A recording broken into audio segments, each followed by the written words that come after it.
slow down the aggression from anti-Blitzkrieg, they might actually have a chance. But here we go. Sides have been switched. Anti-Blitzkrieg is going to be on blue side and Mindset on the red side. Yeah, it seems like currently, this time the roles are reversed here. Very identical bans coming from Game 1. Anti-Blitzkrieg is branding the exact same thing. But Mindset, do they respond differently here? Do they ban Harley? Do they ban Kaja? Seems like they are going to stick with the Matilda, I would say. I don't know. Do you think the Matilda slide here can be easily dealt with the Kufra? I feel like Kufra in this situation might not necessarily come up as the top pick, mainly because there's so many others. Kaja as well as Cho are still very valuable picks at the end of the day. Some might even say Atlas could have been a good pick as well, but since there's only 3 bans and within the first phase there's only 4 bans, 2 on each side, things are going to get a little interesting here. Export are going to get banned out once again. That's a no-brainer. You got to take that out. Yeah. That's broken. No Next to Warx is broken. Yeah, basically no surprise here. So let's see whether Mindset, I don't know if they're going to fall under the, same drafting patterns as the previous game. If so, Paquito should be banned out here. If not, the question is, what do they want to give away over to anti-Blitzkrieg? I think they just straight up banned the Harley. I feel like the Harley was one of the most annoying ones to deal with. Because of the Harley, they had to pick like heroes like Hayabusa, etc. But it looks like you are right. They are going to pick the Paquito. But for them now, Harley or Kaja? Or is it Jawhead? Okay, Kaja going to be priority from anti-Blitzkrieg. Steal away Harley. Do you steal away Harley? Do you get the Granger for yourself? Do you send Harley into the mid lane? How much does Kaja determine Harley for the side of anti-Blitzkrieg? Overall, it's a good pick by itself, but the synergy when you put it together with that Harley, devastating. It's like basically Eudora Harley all over again, except you have to wait till level 4. Okay, what are the junglers on a mage role that really works well with this Kaja? When the body suffers, I don't think Karina is that great. Gushion's pretty funny. Oh yeah, Gushion's really scary, funny. Yeah, I personally like it. But hey, Jawhead as well as Benedetta going to be picked up for the side of Mindset. Wow. Harley as well as Popo and Koopa. Harley expected. Popo and Koopa, it's a good way to actually deal with the Jawhead in the early game. So if Jawhead tries to go, like, I'm going to find some cheesy picks pre-level 4, maybe we can get a free kill. No.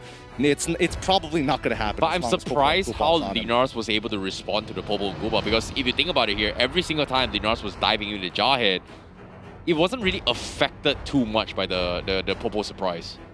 Because the question is, who do you really focus on in the previous game? As a Popo or Koopa, you're looking around, it's like, okay, Harley's here, Granger's here, Kaja's here, Cho's here. All of them have very valuable ults, which could basically one-shot you. So you had too many options to deal with. Finally, Yishin Shin going to be the last pick of this first picking phase for Mindset.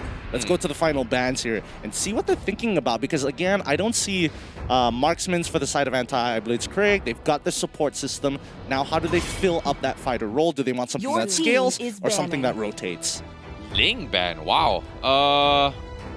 That's not something I was expecting, but I would say it's a smart one just because they can actually dive the backlines. Yishin Sin is relatively weak to an aggressive Ling, but I really like Mindset's drop now a little bit more just because they finally have some sort of frontliner as compared to the previous game where they had the Alice as well as the Benedetta, which does his job later stage of the game, but in early stage of the game here, they need some sort of frontline here, and Popo Koopa doesn't exactly fulfill that role that too much.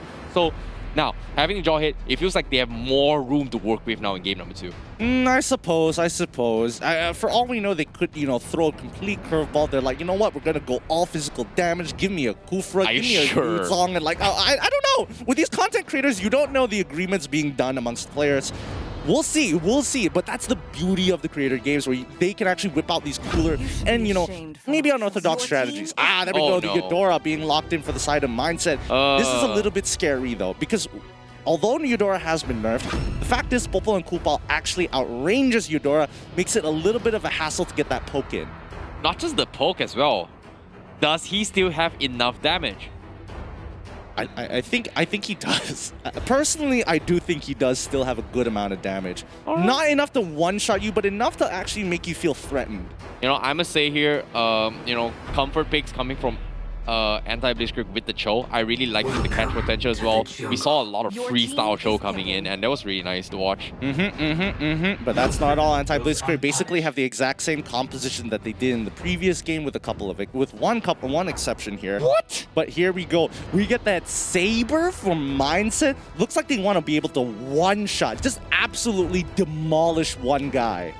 I would say Harley is going to get demolished almost every single time. We'll have to see. We'll have to see. Because again, remember, Way of the Dragon, Popol is angry, Divine Judgment. Like, yeah, all three of these abilities can easily take Saber out of the game. Oh, interesting approach coming from Mindset. They are going to pull a little bit of an aggression hard lockdown for themselves. A very different approach from game number 1. This time, they will put in offensively into towards the draft. Jawhead catch potential, Eudora burst, Saber catch potential. Very similar towards anti-Blitzkrieg here with the ejector, with the Divine Judgment. But I must say, anti-Blitzkrieg, they don't exactly have a strong front line. It's a very mixed of draft coming from game 1. It seems like Mindset's response, I'm liking a little bit more. Thoughts on this? Well, I don't think their draft is particularly stronger per se, but I do like the angle that they're taking. They're like, instead of like, guys, we can't back down. We can't look behind us. We got to keep moving forward. We got to keep on fighting. And that's what Mindset is aiming to do, despite it being slightly tougher with their picks. But looks like there's a little bit of a game pause here. Hopefully, their streams are going fine and they aren't affected too much, especially for you guys who are checking their own POVs. Yeah, and I must say, coming to the creator games here, I feel like from Mind Games, this is their final chance to continue their journey into the entire tournament. And for them to continue to do so, they cannot afford to lose this match. I must say, they cannot afford this. Like, I understand why they need to call for the pause, because instead of going for defensive, we are going to take, anti-Blitzkrieg's game at their own pace in game 2.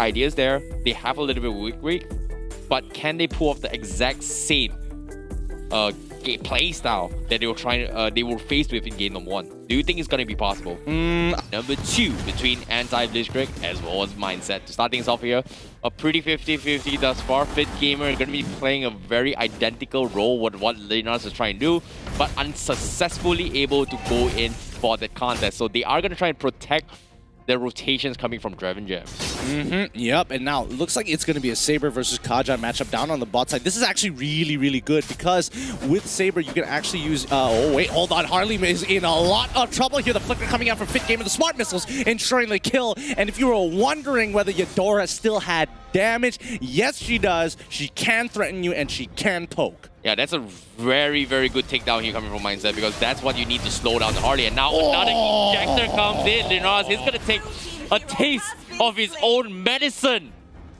That, you hate to see it. And even got emoted on with the Master Yoda as well. Gotta do him dirty like that. Mindset, resetting the mental, making sure they are mentally fit and strong to deal with the anti-Blitzkrieg here. But it's gonna be the hat trick coming in from Zamzi. He's like, no, not a second time. Please, man. Yeah, Fit Gamers had got really 2 very solid catches here. When his first flicker is gonna be able to respond to it. But now, here comes the Fit Gamer, the ultimate combo. Oh la la! Very quick forward here, getting the first nice pickup, and that's gonna slow down anti-Blitzkrieg once again. Same thing here, dropping a little bit low, but looks like Fast Team does not have the Way of the Dragon to respond, so doesn't overcommit the display. But very nicely done on Mindset here, understanding they got 2 early kills, they got the XP, immediately abuses the level gap. Oh yeah, especially when you have something like Eudora, that's exactly what you want to do. But it looks like they want to get onto Linars all over again. Have you not learned your lesson? He throws Popo into Koopa with the ejector, and they're just going to slow walk. Oh, he didn't last hit it! He didn't last hit it! Dreaming Games didn't get him! Finally, the Smart Missiles come through, coming in from Fit Gamer. Ejector from from Ace as well. Fit Gamer is going to get jumped on with the Deadly Magic from Zanzi. Does that pop him? Yes, it does. Eudora goes down, but what a trade. 3 for 1. Not exactly favorable for anti-Blitzkrieg, but Mindset, they've got quite the lead. Oh, the triple sweep as well! And the execute. Saber comes in. Huge boogina. Oh my gosh. Coco. We talked about him, needing to come online. This time, he's showing you how to play some Saber, because I'm so surprised that he one-shot him there. Well, he can. You know, technically he's got the high and dry, and Samsy was all alone by himself, so it makes a lot of sense. It makes a lot of sense. And the execute as well, but I thought he would live with at least like 10%. HP, right? Yeah. You know, not a complete one-shot. Ooh, you hate to see it. Yeah, you know, considering that how Samsy's got been shut down 2 times in a row. Okay, never mind. You know? Payback. Cosmos cuss right there. Instantly divine judgment. Truly true to its name. They rotate back into the mid lane here. Linares, he's learned his lesson. He's starting to pull back. He's like, no, Fit Gamer, please. Come on, man. Don't inject me again. Fast Team flickers on top of Fit Gamer, getting a really, really good kick, but it's not going to be enough. They instantly pick up Fit Game Jr. Unfortunately, as Jawhead needs to run triple sweep instantly. You know the drill. Triple sweep. Goodbye. Flicker ain't gonna matter. Hey, it's a game of one-hit KOs. Who's got the one-punch man in the... I must say, who's got a bigger one-punch? And in this case here, Fast Team, he may have lost it. He got the initial pick, but it wasn't one-punch. But you know who's got the one-punch? Instead of having go for one punch here, he's going for triple slashes. Oh, Coco, he's doing so much work. Like, truly, he's doing so much work being able to even out that score. Fit Gamer, he's going to chuck Popo again, hoping to collide with the rest of the team. Totally fine. They move away. Finally, Clock of Destiny on Fit Gamer. Now he's going to start scaling. You know who's a good reference for Coco right now? Who? The ninja guy from One Punch Man. What? The ninja guy. Sonic something like. Yeah, okay. Do you remember the guy's name? I know Sonic, but I'm questioning where you're going with this. Fitness Gamer already going in hard, but he gets kicked out of the way before completing the ejector. What a turnaround, but unfortunately Mindset decides to go the opposite direction on the left-hand side of the map and takes out 2 in the process. Smart thinking from anti-Blitzkrieg, but faster hands from Mindset. Yeah, you know, Mindset seems like, you know, they after having this jaw hit pick up here, they are going to be a complete different team now. And they've made a good response, but can they take this cake here? Because anti-Blitzkrieg, what's their win con? What's their comeback from this? How will they win this in game number 2? What's their win condition now from anti-Blitzkrieg? Well, I think at this point they need to start considering having one person to split push on the side. Oh no, Linares again! Getting absolutely shredded. Fast Team, as well as Ace, looking for an opportunity to go in, but now that they've lost that mid lane pressure, it ain't worth it. They finally get Fit Game Jr. They trade 1 for 1. This is looking a lot better, and Zamzy is holding the team together. Oh, the way of the dragon, going for the stop, no! Fast Team! No! You messed up! You messed up, Fast Team! Oh no! He survives! Stay I love it! I love it! Show your disrespect. Try to make the coolest player possible and get punished for it. I love karma. Karma is a beautiful thing. Sometimes you have to admit, karma is a beautiful thing. And here he comes. Big Every comes with the unstoppable force on Linares again. He's going to instantly be going down, but Benedetta in the back line going for the Electro Final Blow to get on top of Zamzy's God. He can't get on help. He goes down. Fast Team was a little too slow. Here comes Fit Gamer. He flicks Fast Team away with the ejector, and unfortunately for Ace, he's caught out of position. He gets hit by the ultimate. Not the second part though. Draven Games holding his position. If he goes any further, he is at risk of dying. They play the position. They're going for the big objectives. Yeah, Mindset here going to be going for the middle tower, but do they have the damage to contest this here? Because 20 seconds left on the clock for the next turtle. But Coco is going for the triple sip, but he misses his super roll Sonic. But looks like it is going to be secured coming in from Draven Gem. So 5-0-4 on this Yushin Sin. We haven't talked too much about this here, but this Yushin Sin is slowly scaling pretty well. But no, Super Roll Sonic, he's gonna get caught out. Oh no. Okay, it's not Super Roll Sonic. Sainties, Benedict. My bad. Hold on. It's fine. Don't worry. Saber is still doing his job. We're giving a lot of pressure on the bot side, uncontested here. And as you were mentioning, Draven Gems, he's doing a good job just farming and picking up the kills whenever he can. He's scaling super nicely. He's ahead of the curve as well. Level 10 as he slowly becomes into level 12 in comparison as to the jungler on the opposite hand. Ace, he's got no kills working for him. He just got the Hunter Strike as well. Yeah, you know, I must say, you know, this is kind of scary here. Look at this. We've got the Blade of Hephaestus here coming up on Coco. Is that enough damage? You know, probably a Blade of Despair for next items? Probably, for now, yeah, I think for now it does the job. You know, you just hide in the brush, get that empowered, get that extra bit of damage. From the Heptaseas. Oh, this looks like a fight angle. Is it going to be a Queen's Wing? Maybe? I don't think he I don't think he wants to get a Queen's Wings. He doesn't care. He just wants to like one-shot somebody at full HP and then just walk away. Maybe. Meanwhile, you know, anti-Blitzkrieg, they're still holding on to the middle tower. They just don't want to give away with the mid control. Mindset, they're trying their best to push this here, but anti-Blitzkrieg, it seems like they're just stalling. Yeah, because there was a fight angle coming out from Mindset, but I think they actually prioritized getting that pressure on that top side so that they can play around the information. So now Mindset, they know for a fact that anti-Blitzkrieg is either hiding towards the top side of the jungle, because there's no chance that they'll be on the bottom side jungle. They already have Kaja there, and they have pressure mid and top. Yeah, and meanwhile here, having a Mountain Shocker just, you know, pretty much ensures the safety here. They have vision, and you can see rotation has been made coming from Mindset. They're trying to catch onto this Kaja, but, you know, Kaja, he knows his position is exposed. He's going to back out and regroup with his teammate. Are they going to go further than this? Safety? Oh, no, he fast should be okay. Fast team, come on, man. You've got a lot of freestyle energy in you, man.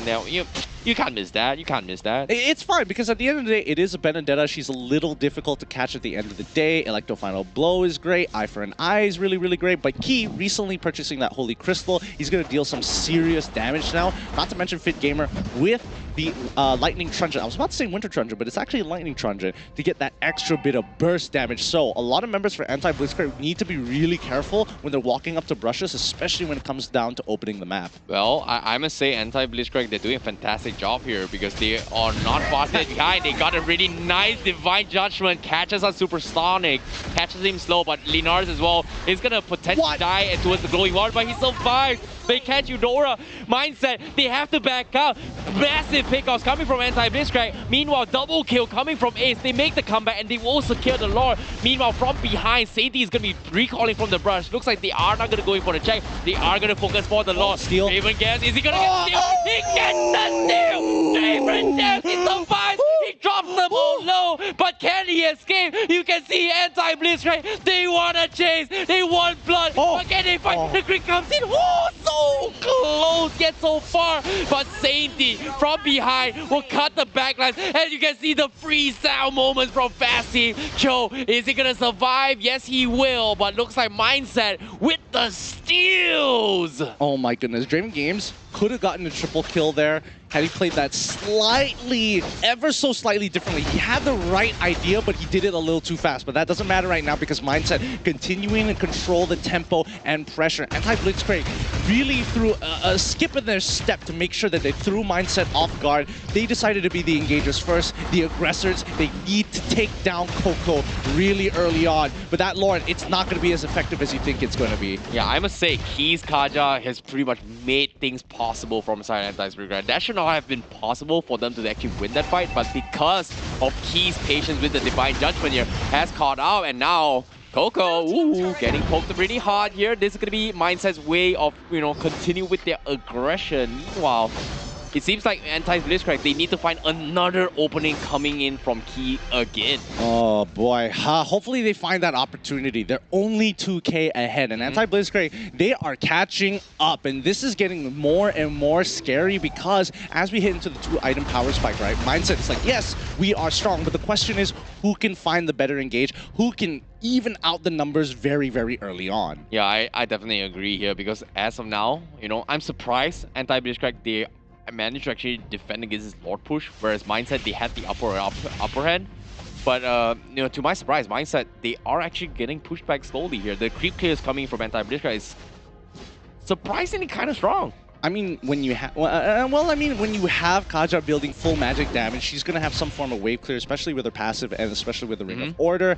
You know, Fast Team naturally is going to build full damage. Ace also is pretty good. Zamzi in particular, great at wave clearing. That's like his thing. Agreed. But as of now here, Mindset, it seems like they are going for the waiting game once again. They need another one-shot combo Putangina, and in this case, I would say Zamzi God is going to be the most important target. Sainty here, going to get poked up, but he's going to be a little bit tanky here. So Coco is going to be happy about this. They will trade the middle tower finally after at least a good solid 6-minute defense coming from anti-Blitzkrieg. Man, that deadly magic projectile moves so slow. I was like, why? I can't believe it actually connected even after the Electo final blow. I thought the projectile was slightly faster, but that's fine. Oh, wow. It's going to instantly take out Fast Team, and that's what they want. They find the ejector onto Linars. On top of the voice is already coming in as Key looks to lock him down. Fit Gamer is in trouble. Fit Gamer Jr. actually should die to the deadly magic here. They've lost Fit Game Jr. They managed to trade back on towards their Kaja. A 3-for-1 trade. Not bad for Mindset so far, as they have 4 healthy members closing in, looking for the throw, going for the jugular. There we go. Triple sweet to end the poor Beast Killer himself. Oh my goodness, they're going for the end. The Crystal is going in for it. Let's go. Team Mindset trying for an opportunity, but Fast Team gets a really good kick, and they end the game. Wow, this is quite the series. 1-1 right now. I don't know